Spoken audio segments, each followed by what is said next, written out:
Hey guys, in this video I will show you how to fix VON 9003 error in Valorant.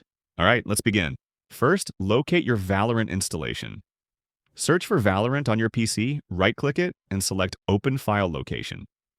Then right-click again, choose Properties, and go to the Compatibility tab. Here, check three options. Run this program in compatibility mode, disable full-screen optimizations, and run this program as administrator. Click Apply and OK. Next, restart your computer and enter your BIOS. For most systems, repeatedly press the Delete key, F2 or the key specific to your motherboard during startup. Once in BIOS, navigate to Boot Options and make sure to enable Secure Boot.